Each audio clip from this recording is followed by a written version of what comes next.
Ethan Cole had no choice. His daughter was burning with fever, and he had nowhere else to turn.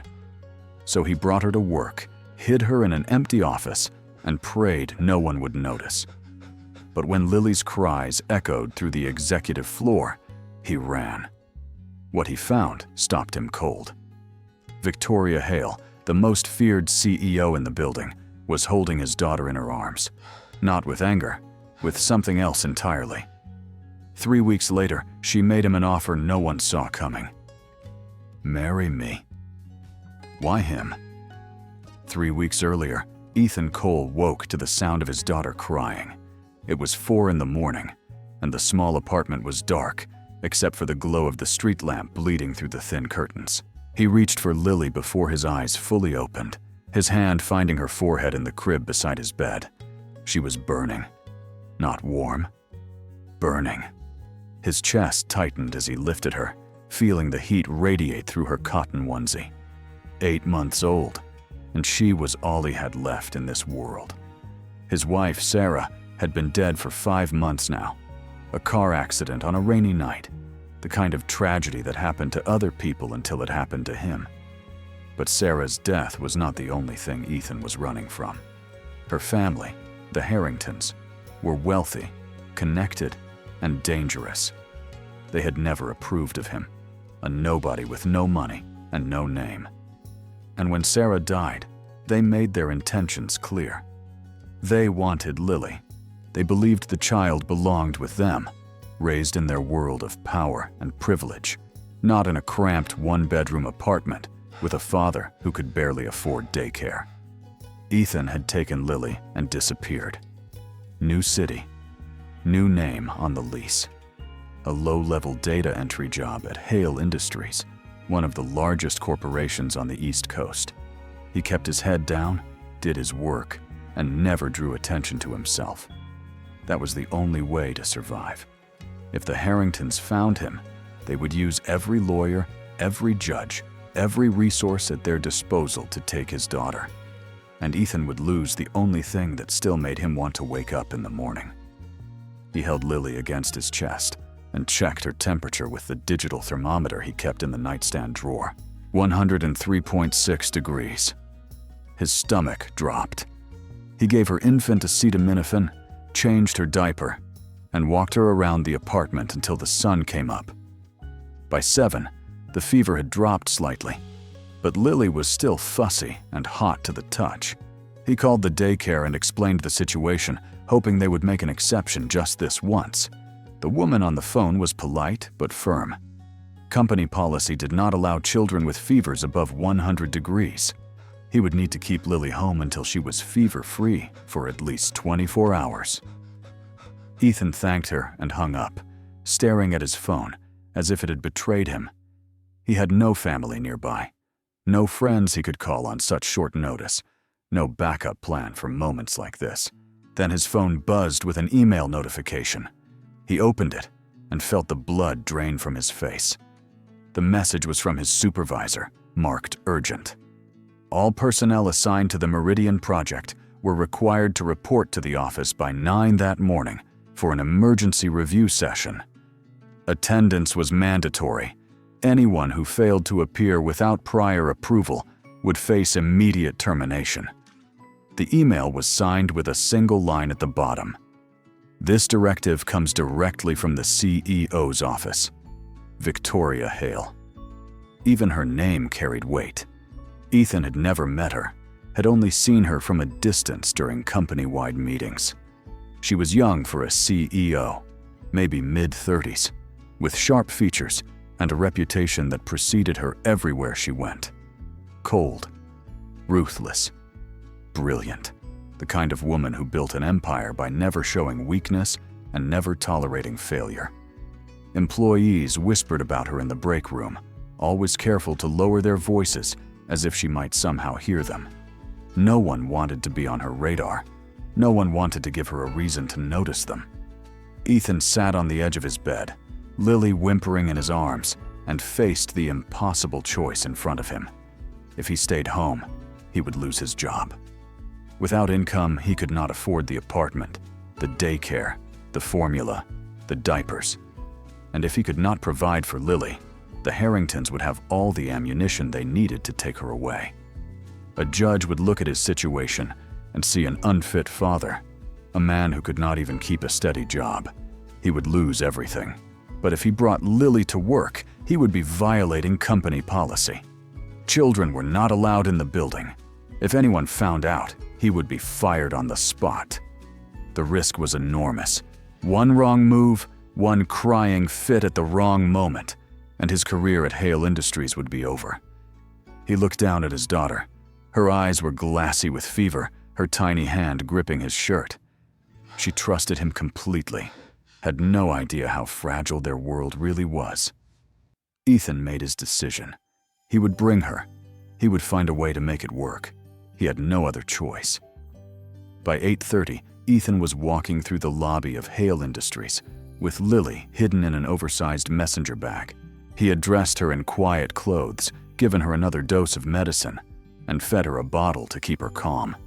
The bag was unzipped just enough for air to flow, and he kept his hand inside, resting on her chest so she would feel his presence. His heart pounded with every step, every glance from a passing coworker, every security guard who looked his way.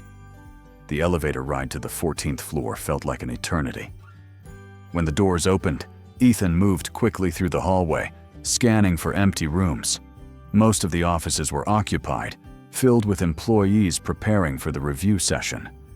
But near the end of the corridor, he found a small conference room with the lights off. The door was unlocked.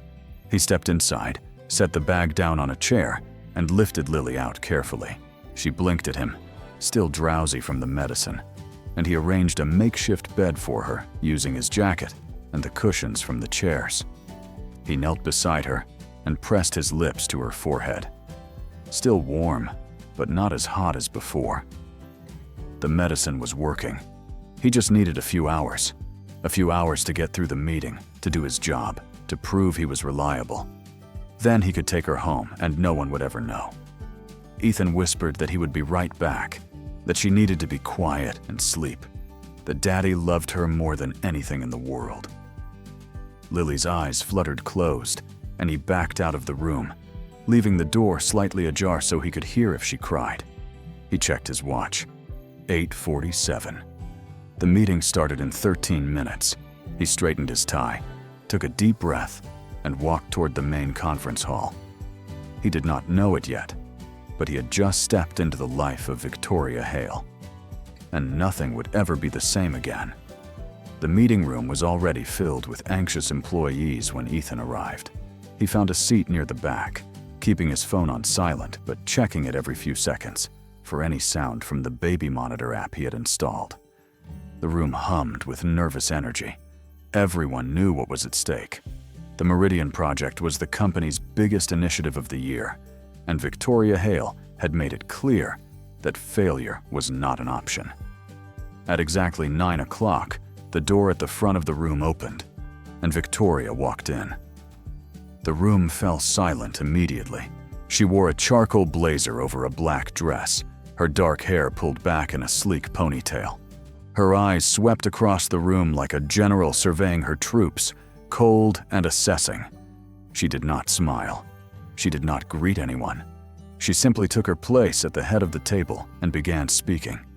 Ethan tried to focus on her words, but his mind kept drifting to Lily. Was she still asleep? Was the fever getting worse? He glanced at his phone again. Nothing. The meeting dragged on, charts and projections and deadlines blurring together until they lost all meaning. He just needed to get through this. Just a few more hours. Then, 45 minutes into the meeting, his phone lit up. A notification from the baby monitor app. Sound detected in conference room B. His blood turned to ice. Lily was crying. Ethan stood up so fast that his chair scraped against the floor. Several heads turned in his direction, including Victoria Hale's. Her eyes locked onto him, sharp and questioning, but he did not stop to explain. He muttered an apology and walked out of the conference room as quickly as he could without breaking into a run. The moment the door closed behind him, He sprinted down the hallway toward conference room B. The crying grew louder as he approached. His heart hammered against his ribs, each beat a reminder of how badly he had miscalculated. He should have known the medicine would wear off. He should have found another way. But there was no time for regret now.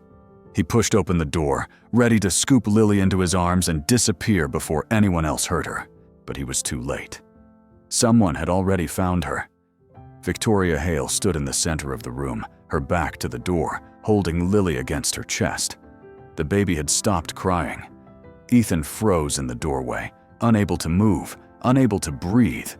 This was it. His career was over. His life was over. Everything he had worked to protect was about to collapse. Victoria turned slowly to face him. He expected fury. He expected the cold, cutting words that had destroyed careers and ended partnerships. But what he saw on her face was something else entirely. Her expression was soft, almost fragile, as if she were holding something precious and breakable. Her eyes glistened with a moisture he had never imagined seeing from a woman like her.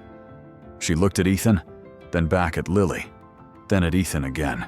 When she spoke, her voice was quiet, stripped of its usual authority. She asked if this was his daughter. Ethan nodded, his throat too tight to form words. Victoria studied Lily's face for a long moment, her fingers gently brushing the baby's cheek. Then she asked how old the child was. 8 months, Ethan managed to say. Victoria closed her eyes briefly, as if the answer had confirmed something painful she already suspected. She told him to close the door. Ethan obeyed, his hands trembling as he pulled it shut. He waited for the lecture, the termination, the security escort out of the building. But Victoria did not call for security. Instead, she sat down in one of the chairs, still holding Lily, and gestured for Ethan to sit across from her. He did, perching on the edge of the seat like a man awaiting a verdict. Victoria spoke slowly, choosing her words with unusual care. She told him that bringing a child to the office was a serious violation of company policy. She told him that, under normal circumstances, she would have him removed from the building within the hour. Ethan nodded, accepting what he believed was coming. But then her tone shifted. She said that these were not normal circumstances. She looked down at Lily, who had fallen asleep against her shoulder, and something in her expression cracked open. She told him that she had lost a child once, a daughter. The baby had been 8 months old when it happened, a rare heart condition that no one had detected until it was too late. Victoria had been 26 years old, newly appointed to the board of her family's company, and completely alone when she buried her only child. She had never spoken about it to anyone at the company. She had buried that pain so deep that she almost convinced herself it had never happened. But seeing Lily, holding her, feeling the warmth of a child that age against her chest, it had broken something loose inside her.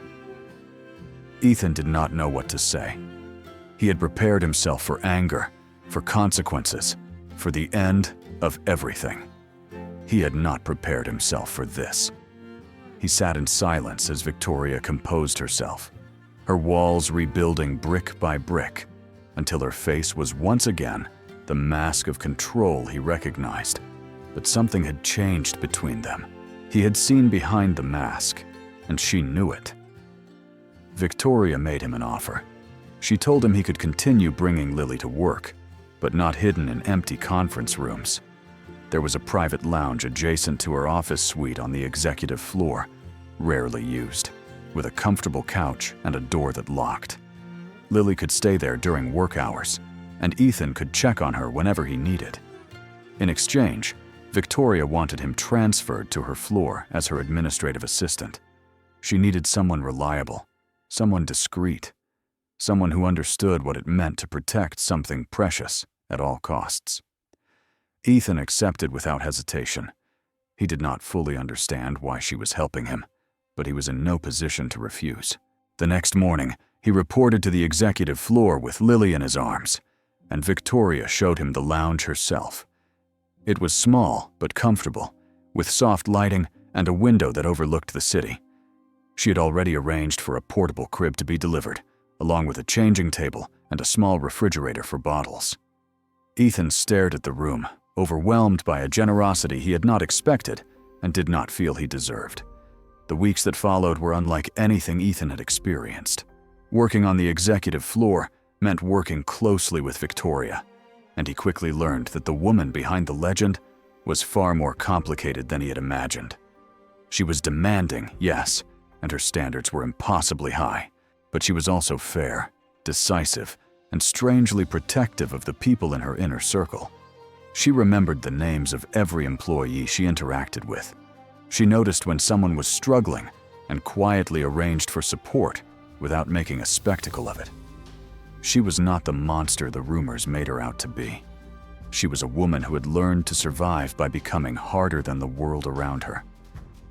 Ethan also noticed the loneliness.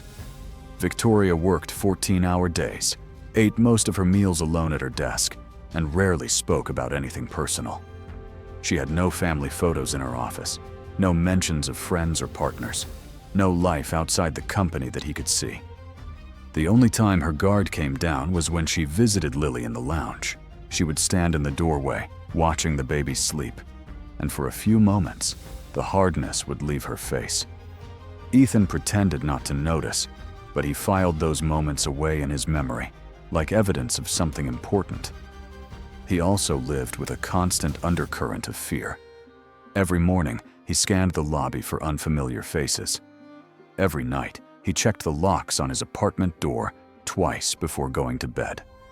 The Harringtons had resources he could not match: private investigators, legal teams, connections in places he could not imagine. It was only a matter of time before they found him, and when they did, he knew they would not negotiate. They would take Lily and bury him in legal battles until he had nothing left. The threat arrived on a Tuesday afternoon, 6 weeks after Ethan had started working on the executive floor.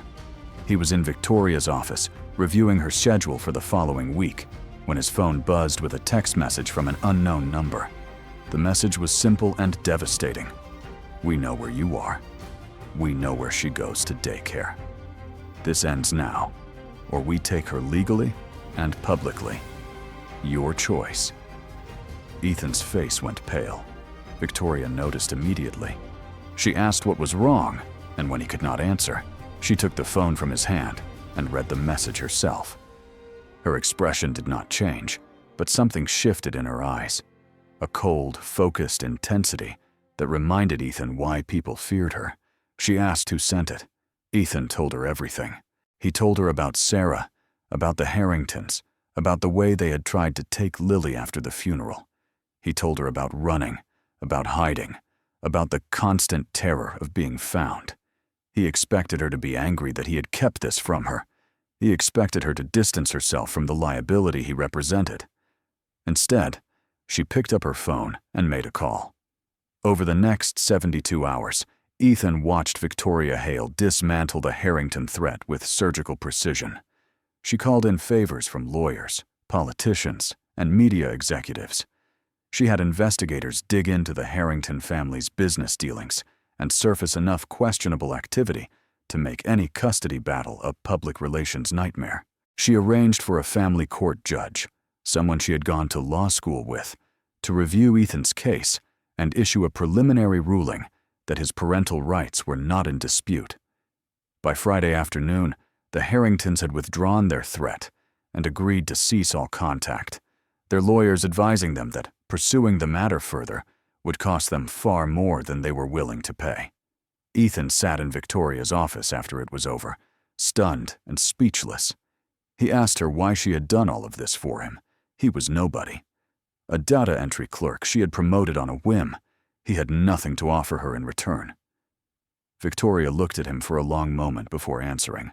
She told him that she had spent 15 years building walls around herself, convincing herself that power was the only thing that mattered, that vulnerability was weakness, that being alone was the price of being strong. But holding Lily that day in the conference room had reminded her of something she had tried to forget. She had been a mother once, for 8 months, and losing that child had hollowed out a part of her that no amount of success could fill. Then she told him something he had not expected. She was sick. The doctors had found something 6 months ago, a mass in her liver that had spread further than they initially thought. She had kept it secret from everyone, continued working as if nothing had changed, because she did not know how to be anything other than the person she had made herself into. But the treatments were not working the way they had hoped, and her prognosis was uncertain at best. She might have years, she might have months. No one could say for sure. Ethan felt the ground shift beneath him. He had started to see Victoria as something more than his boss, a protector, maybe even a friend. The idea that she was fighting a battle he could not see made everything feel suddenly fragile. Victoria continued. She told him that she had spent the past few weeks thinking about what she wanted from whatever time she had left. She did not want to die alone in a penthouse apartment, surrounded by lawyers and accountants dividing up her assets. She did not want her legacy to be nothing more than quarterly earnings reports and shareholder meetings. She wanted something real, something human, a family. She looked at him directly, her gaze unwavering, and made him an offer that stopped his heart. She wanted him to marry her, not for love, not in the traditional sense, but for something more practical and more honest. She would provide for Lily, education, security, a future that Ethan could never give her on his own. In return, Ethan would give her the chance to be part of a family again, before it was too late. She would have a legal heir, someone to carry on her work, and she would have the experience of being a mother, even if only for a little while. Ethan stared at her, unable to process what he was hearing. He asked if she was serious. Victoria did not smile, but there was something almost vulnerable in her expression when she answered. She told him she had never been more serious about anything in her life. She asked him to think about it, to take whatever time he needed. But she wanted him to know that this was not charity, and it was not pity. It was a deal between two people who had lost everything and were trying to find a way to build something new from the wreckage. Ethan left her office that night with his mind spinning. The woman who terrified an entire corporation had just asked him to marry her. And the strangest part was that he was actually considering it. Ethan did not sleep that night. He lay in bed staring at the ceiling, while Lily slept peacefully in her crib beside him, her fever long since broken, her small body rising and falling with each breath. Victoria's words echoed in his mind like a question he could not answer. Marry me. It was not a romantic proposal. It was a transaction, a deal between two broken people trying to salvage something from their ruins. And yet, the more he thought about it, the more he realized that his hesitation was not about the terms. It was about himself. He had spent his entire adult life feeling like he was not enough. Not enough for Sarah's family, who looked at him like dirt on their expensive shoes. Not enough for Sarah herself, who had loved him, but always seemed to be waiting for him to become something more. And now, not enough to give Lily the life she deserved. Victoria was offering him a way out of that inadequacy, a chance to provide for his daughter in ways he could never achieve on his own.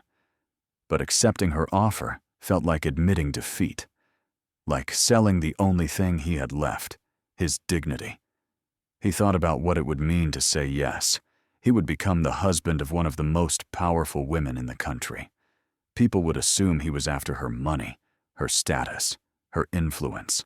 They would whisper that he had manipulated a dying woman, preyed on her vulnerability, traded his body and his presence for a fortune. He would have to live with those whispers, those assumptions, for the rest of his life. And even if none of it was true, even if his reasons were pure, the world would never believe him. But then he thought about Lily.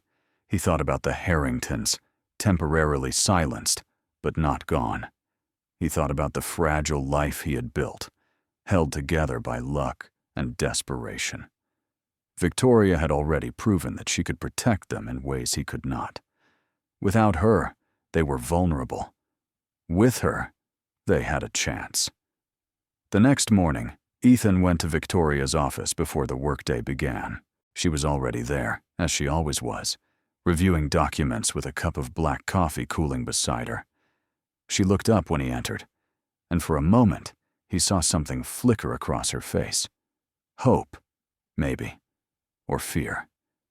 It was gone before he could be sure. He told her that he had thought about her offer. He told her that he understood what she was proposing, and he appreciated the security it would provide for Lily. But he had one condition, and it was not negotiable. If they were going to do this, it could not be a contract. It could not be a business arrangement with defined terms and exit clauses. It had to be real. She had to be present, not just as a legal guardian or a financial provider, but as a mother.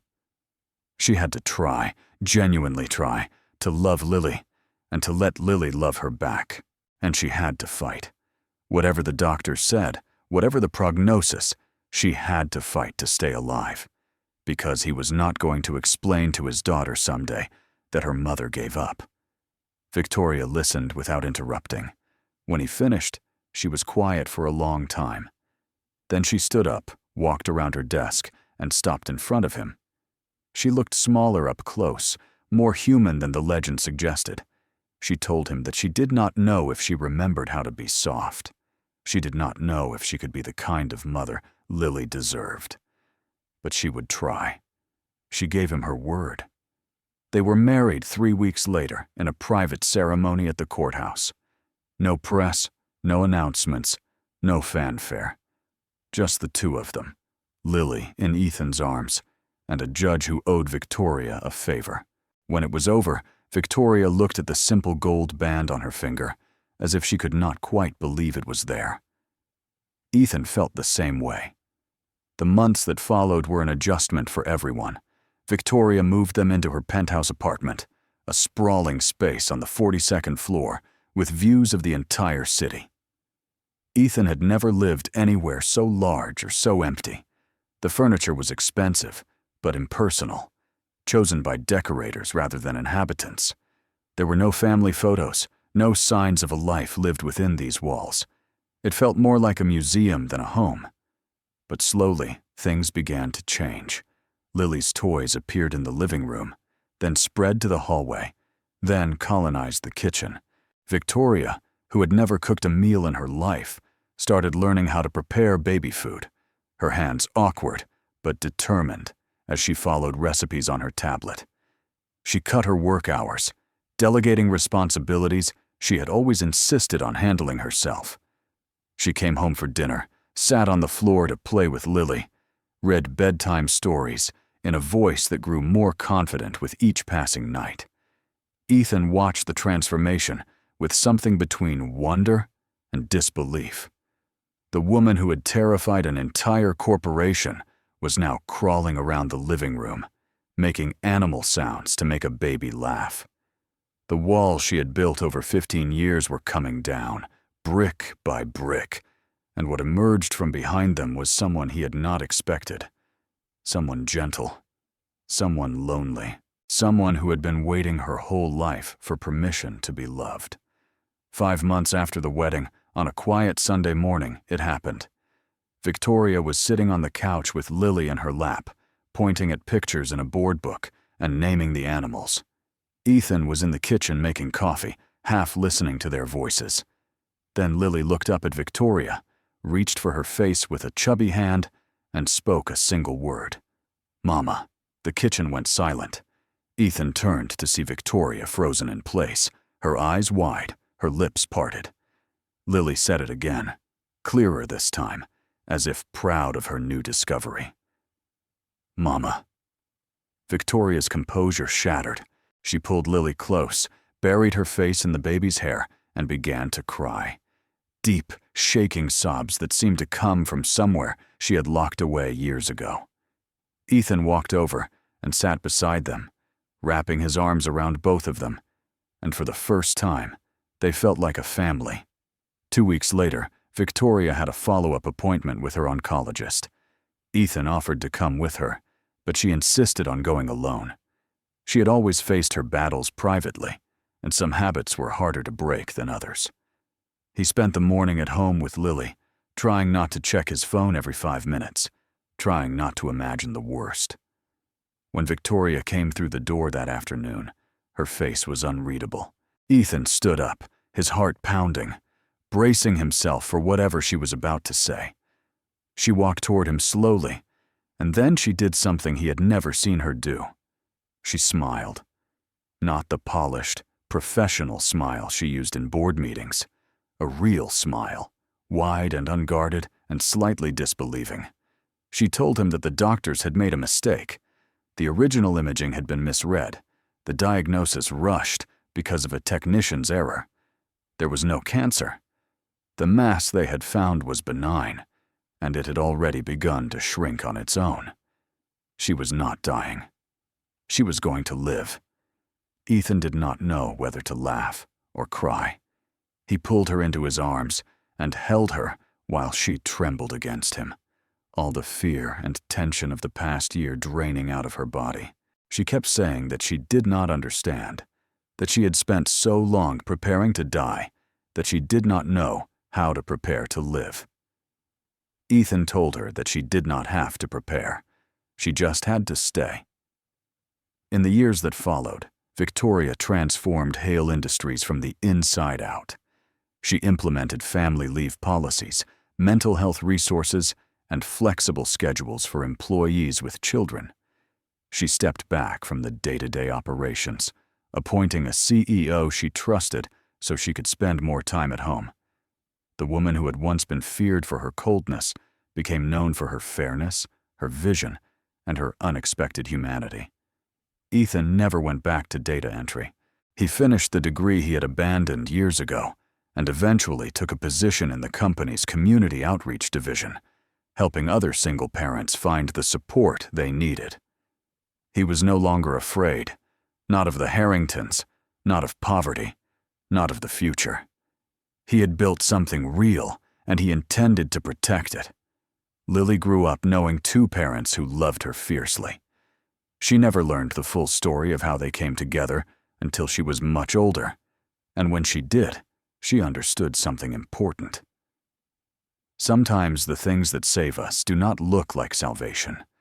Sometimes they look like desperation, like bargains made in dark moments, like offers we never expected to accept. And sometimes the life we are terrified to begin is the only life worth living.